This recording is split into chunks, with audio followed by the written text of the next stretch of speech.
This is the Speak For Yourself podcast featuring the best of Colin Cowherd and Jason Whitlock. I'm your host, Jason McIntyre. It's draft week. It's Monday. Plus, there's the NBA playoffs. Gosh, I love this time of year. Cowherd describes Russell Westbrook's postgame antics as not leadership, but frustration. Whitlock believes the system in Golden State is good enough to win it all without Steve Kerr. I don't know about that. Mike Brown, Whitlock? You got confidence in Mike Brown? Fox Sports NBA analyst Jim Jackson breaks down why we are all taking LeBron James for granted. How about the idea of Paul George to the Lakers? Does that make sense for LA?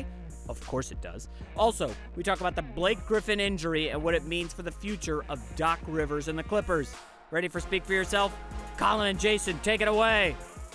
Welcome to the show. We'll tell you why you shouldn't be all that impressed by the Cavs' sweep of the Pacers. And if the Warriors can keep rolling without head coach Steve Kerr. Speak For Yourself starts right now. Steve Kerr. What were you calling Paul George this weekend?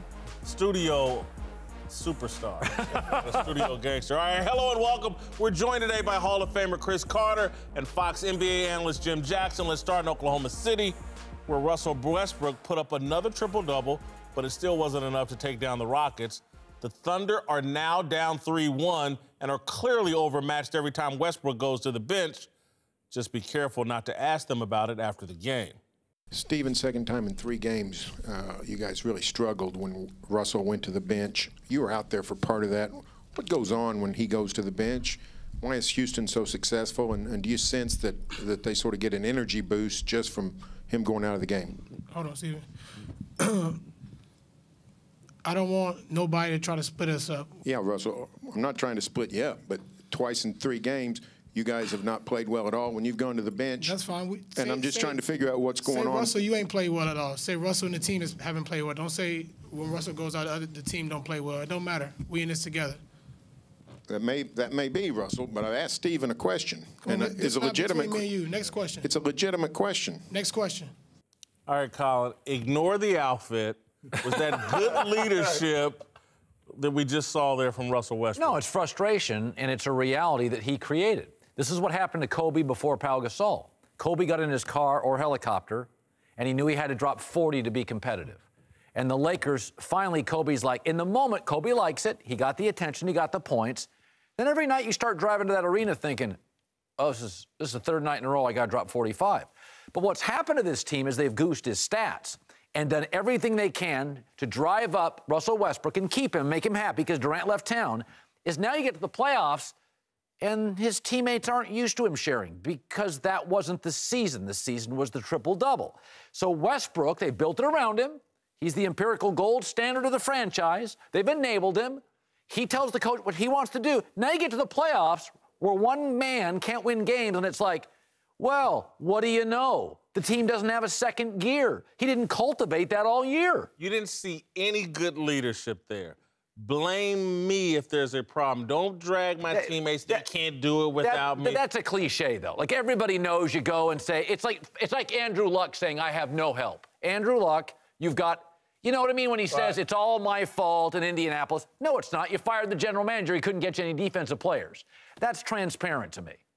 I think there's a kernel of leadership here. Yeah, kernel. Yeah, that's what a kernel is. A kernel's that big. You know what? You plant a kernel and it grows and there's something amazing. I think there's a little leadership here. Well, this is the thing.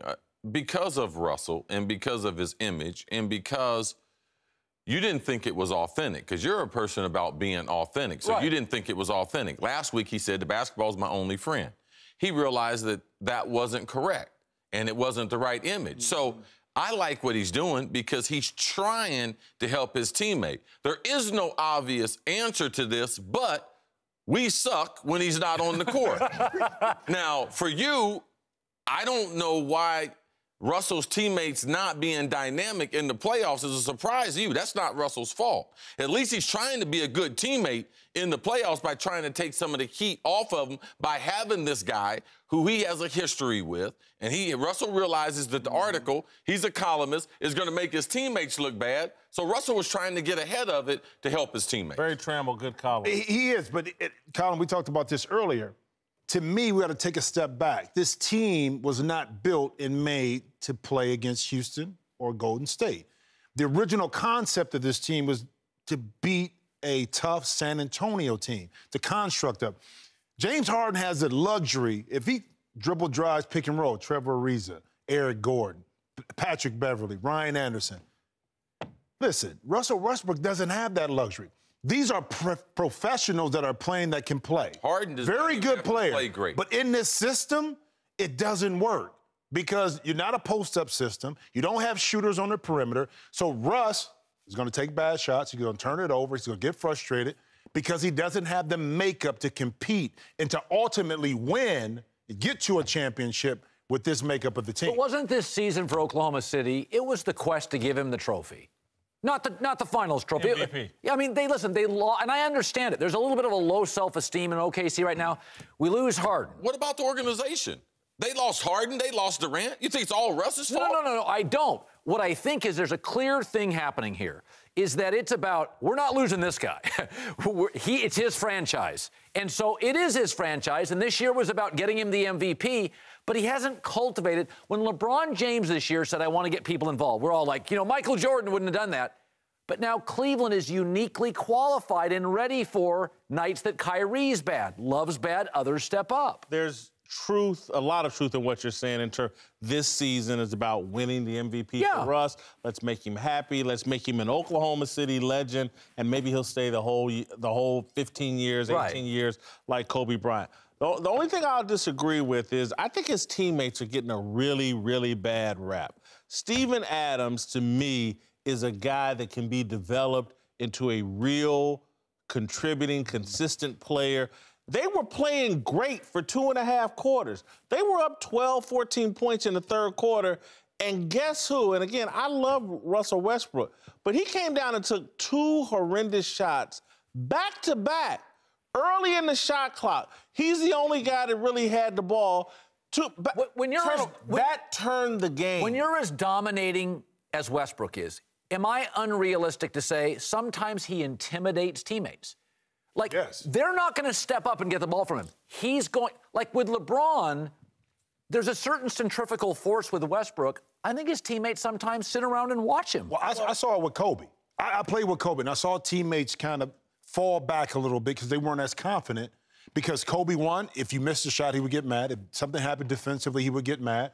Oladipo's like that to me. Oladipo hasn't been able to really play his game because I think he is intimidated in some aspect. But keep in mind, Russell, for as much as he, turns the ball over, does bad things, his intentions are to win. Yeah. Okay, but he's just not surrounded by the right group, and a lot of that is not his fault.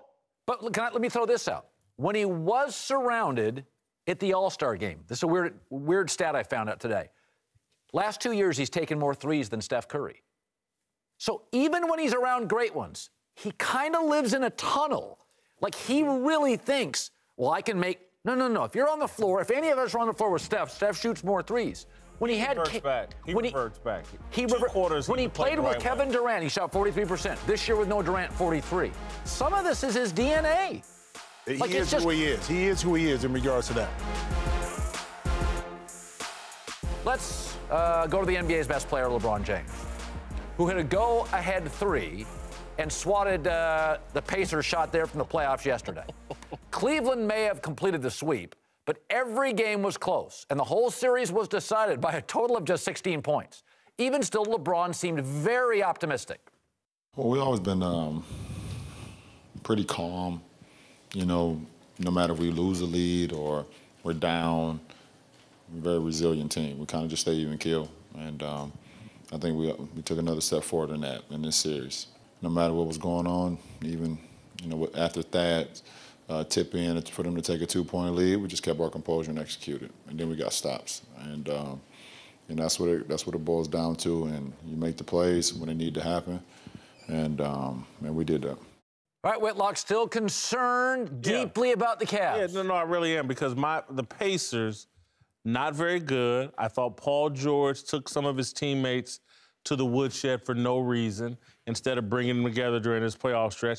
And then Paul George in the game deciding of the series, no shows, the Pacers yesterday. And it was still a close game. It still came down to the final possession when Paul George is basically a zero, and it's Lance Stevenson and Miles Turner and Thaddeus Young and these other guys, Jeff Teague carrying them.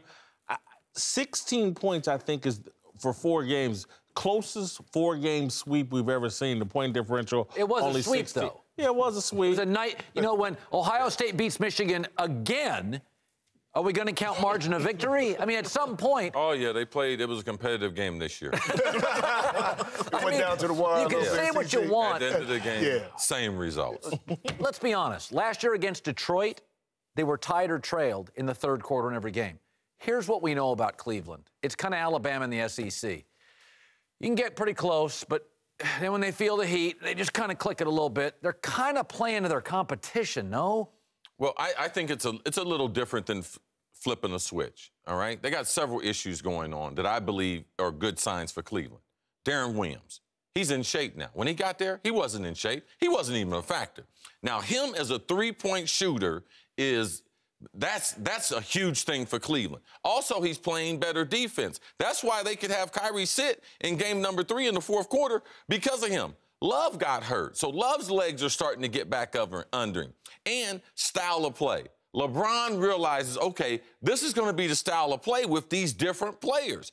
Spread the court, and I can go to the hoop as much as I want to. So for me, it's not only the margin of victory, it's style of how they're playing, and JR started to play defense for the first time, and he's starting to get his legs under him after missing all the time. So if you look at those players and their ability to get their legs under them, to me, I think it's a promising sign for the Cavs. Yeah, keep in mind, throughout the course of the season, this was a close series. Cleveland averaged 118 points. Indiana averaged 113. So it was always kind of in the balance, even though some games were spread out. But do we realize what we're seeing right now, how special LeBron James is? We always talk about guys in that upper tier. What do you do when the situation calls for you to be your best? Well, LeBron James, when Kyrie Irving and Kevin Love was out in Game 3, he willed them to a victory. Paul George, as special and great as he is, couldn't get one win. What LeBron is doing right now is an uncharted territory, and we're taking it for granted right now. I will give you that. The efficiency from the three-point line. It's remarkable. The low post game. That's free throw. That's free throw shooting. The only thing, one. That's the only knock. Right there. But the low post game, yes, as efficient as it is, it was man against boys in the Pacers in terms of in the post. He looked like damn near Kevin McHale mixed with Bernard King in the low post. What LeBron's doing, but for him to be this efficiency and the games to be this close, in a little bit of a red flag. Weird way. Also, the way the game has changed has helped him. When LeBron broke into this league, bigs mattered. You could have a center who couldn't shoot a three. So the game's gotten smaller. Well, what was always sort of, remember when Roy Hibbert gave him trouble? Yeah. What's always given LeBron trouble is a rim protector. Yes. Even Bogut has sometimes at Golden State gave him trouble. They're disappearing in the league. Yep. In a weird way, the league's getting smaller, and LeBron's one kind of liability is now something you don't really face. You can watch LeBron.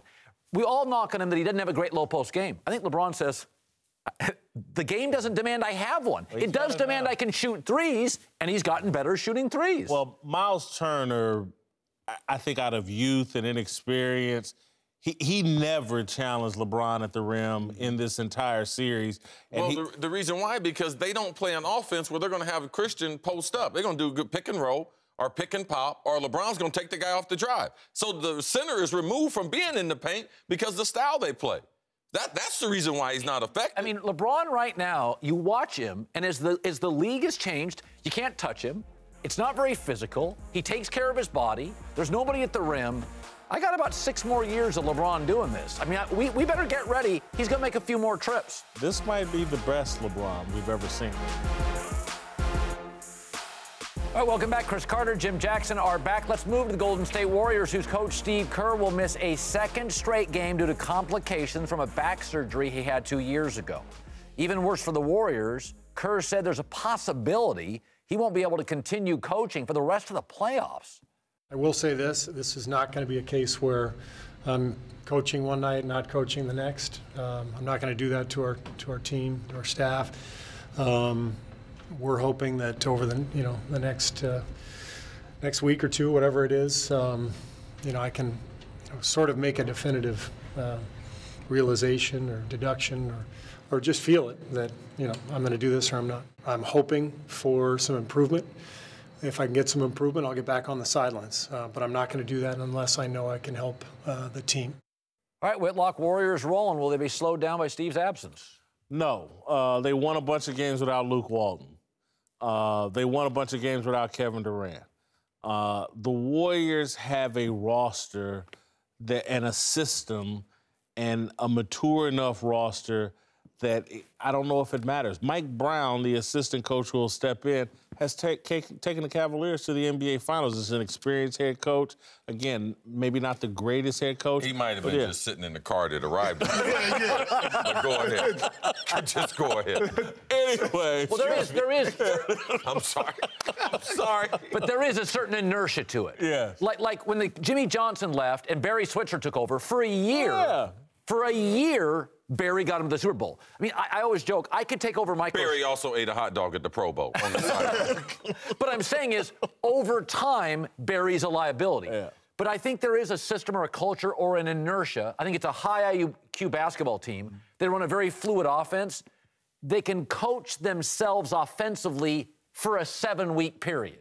There's a few things I worry about, okay? Number one is when the game is slowed down in the playoffs, say set plays, not only in the half-court offense, in the set plays, Mike Brown is not a good half-court offensive coach. What is he known for? He's known for his defense. So what I'm worried about, does he try to change the personality? Because his emphasis is always defense. When Kerr goes to him during the course of how they do business, Mike Brown, and put him in the right defense. That's what he does. So now he's got to do both. And at the time, in the critical moment, Draymond Green is going to be a problem in the playoffs. Does Mike Brown have the authority? Does he have the voice to be able to calm him down like Steve Kerr? Because he went off on Steve Kerr before, Draymond. The Mike Brown, to me, is not a bouncer. He is not a guy, when you need somebody thrown out the club, you send him in there. Now, for someone to do a Bible study, great guy. That's the guy. Here's the thing about Mike Brown, too, and keep in mind, the dynamics of this Golden State team is not going to change. They're going to play the way they play. But it's all about the messenger. We know what the message is. When Steph was going through that shooting slump, it was Steve Kerr that calmly sat on the bench and had a conversation with him because of the respect factor. Not that they don't respect Mike Brown, but the voice of reason was Steve Kerr. In critical situations against a San Antonio, against a Pop, underneath out of bounds, sideline out of bounds, last 2 minutes, Steve Kerr has that voice. I don't know if Mike Brown has the ability to capture the concentration level from his team and hold his players accountable like Steve Kerr can. Is what Luke Walton did last regular season, is that we're just throwing that out the window? But that's during the regular season. In the playoffs, this is totally different. In-game adjustments are so important. You're playing the same team over and over. I'm telling you, from game to game. So during the season, great. I don't worry about it. Even getting through the next round for Golden State, I don't worry about it. But playing in that conference championship and possibly maybe against Cleveland, I do have a Golden concern. State's roster without a coach could win 60 games. Mm-hmm.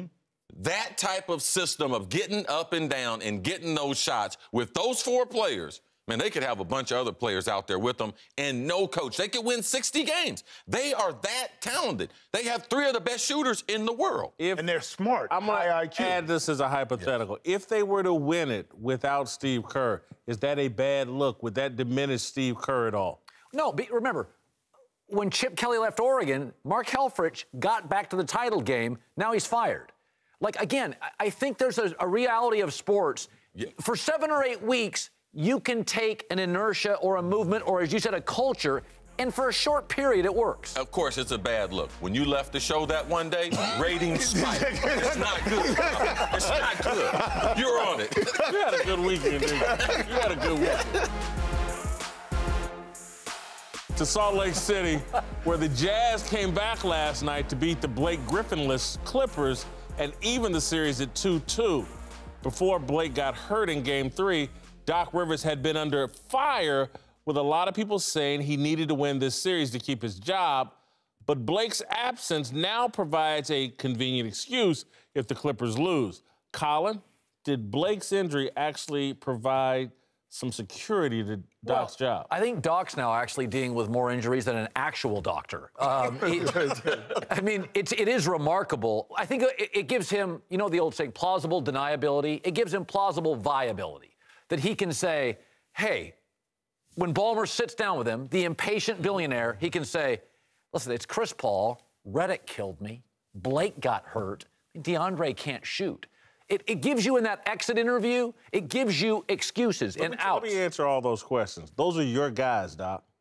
Those are your... Exactly. You went and hunted down that's where it's at. Jordan. See, that's where it's but at. I can't have... Blake Griffin's not dependable. He got hurt. There's nothing I can do. You can't ask me to beat these teams. Those are your guys. There's a guy last night, Joe Ingles, that hit them up. Doc had him, let him go, thought he wasn't good enough.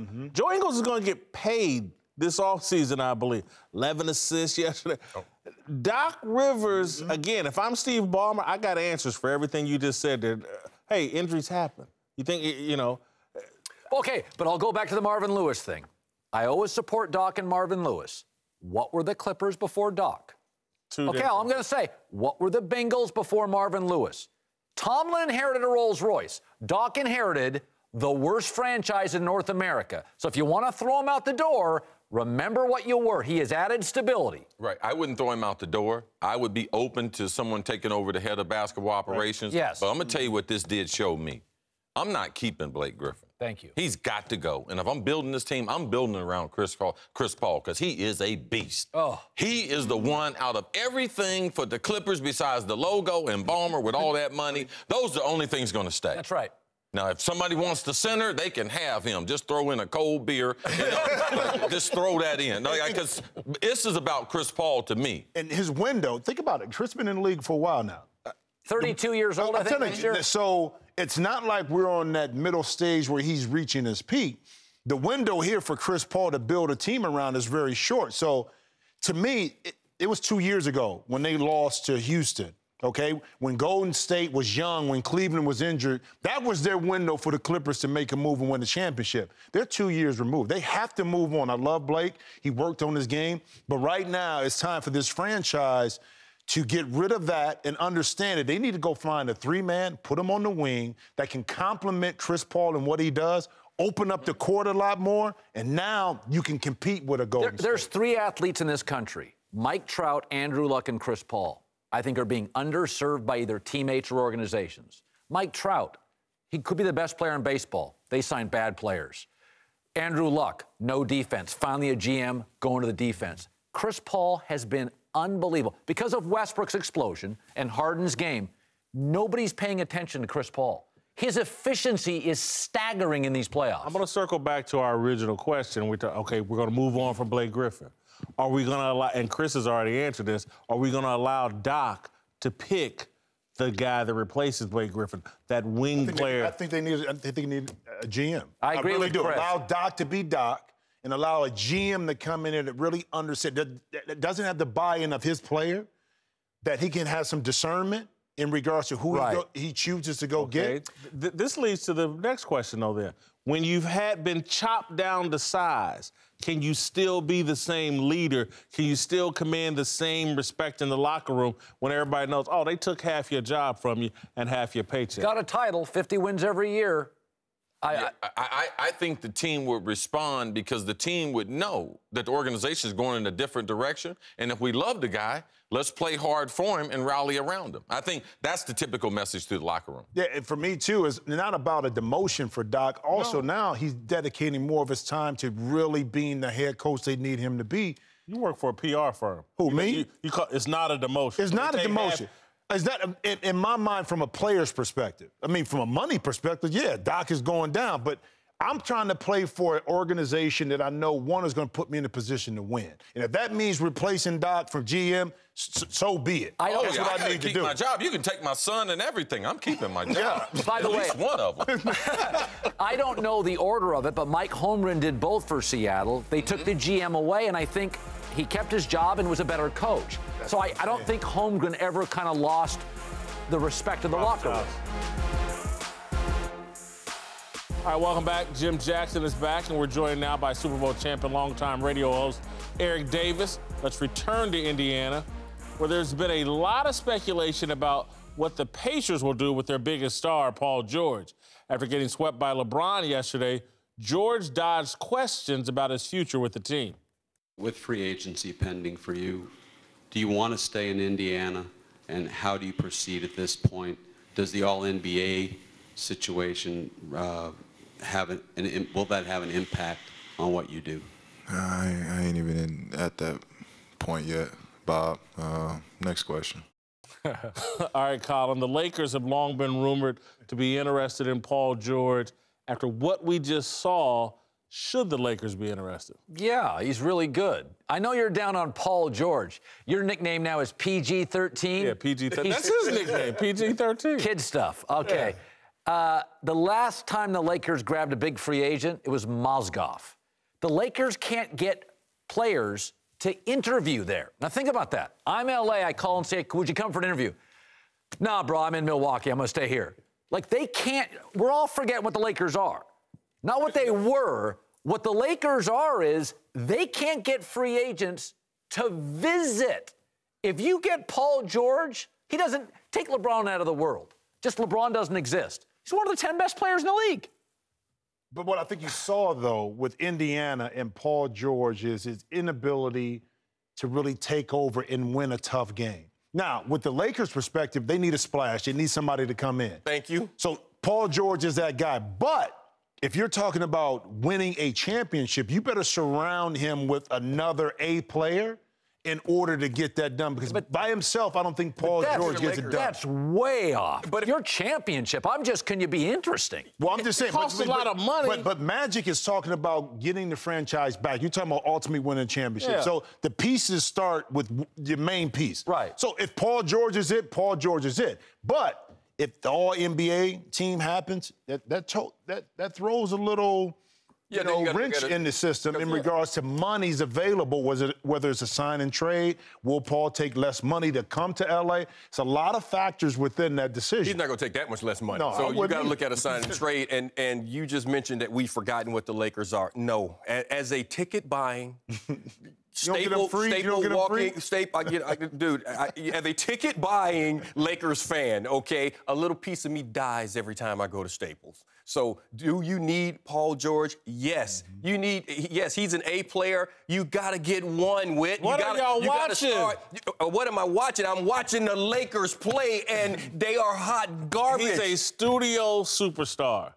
Chocolate ice baby. He's a piece. That's who he is. No, wait, he's a piece. He's a piece. Look, he's a piece. Look, man, he's a piece with. The guy doesn't play both ends of the court at a superstar level. He does occasionally shoot at a superstar level until it gets to be crunch time, and then his shooting disappears late in the fourth quarter of game. Okay, I'm not denying what you're saying, but let's just go to college basketball. Lakers are closer to Murray State right now than Kentucky. They need recruits. Paul George is not a legitimate Super Bowl. His leadership during this series was atrocious. Okay, who's out there? Yeah, who do you get? Who do you get if you're the Lakers that's available that can bring the cachet in regards to a score? Again, is Jimmy Butler, is he a possibility? I would rather have Jimmy Butler. Okay, Ron, okay, that's fine. George is a better shooter. It's a shooter's league, so I love Butler too. But Paul's a better shooter. He's from California. The first three quarters. Butler has something. Now, Paul George hit some big shots. They may not have been a game winner. I just don't see but he's hit some go-ahead shots, some games to extend the lead during the course of the season. They may not have been game winners, but they've had been some big shots. Butler's going to lose 4 straight to the Celtics. Okay, there's your. Rajon Rondo's out. Okay, so they were gonna sweep Boston. You talk about studio gangster. Butler's gonna lose 4 straight to the Celtics. Is that your superstar? Rajon Rondo broke his thumb, man. You know what? This is the one thing I do have to say. And we were talking about this. I'm on your side with this one, Whit. George, you got to win a game in a series like Well, this. I admit it too. You got to win it. You got to find a way to win a game if you want to be viewed as that A-list guy. Oh, I want the last shot. What he was going I want with. the last. But so I can he's the not a last shot guy. A kid almost got hurt with that last shot. But we're living in a world now where really, what are we paying for? There's only a minute few guys in this league that can get it done. Everybody else will get paid because they fit a slot. Let's keep it real. That's where we're at. LeBron James is an anomaly. So is a Steph Curry. But everybody else that fits in that category, they're going to have to pay anyway. So why not go get somebody that has the cachet that can bring people in? He thinks he's on the same level as all these other superstars. Him and LeBron hugging. You just got embarrassed. 4-0. What you hugging up on LeBron for? Because LeBron, I guarantee, is in his locker room laughing. This dude thinks we friends. I just clown. I talked to an NBA scout about 2 weeks ago, and he said of the Lakers, they're all role players. He said Ingram in 3 years will be potentially a star.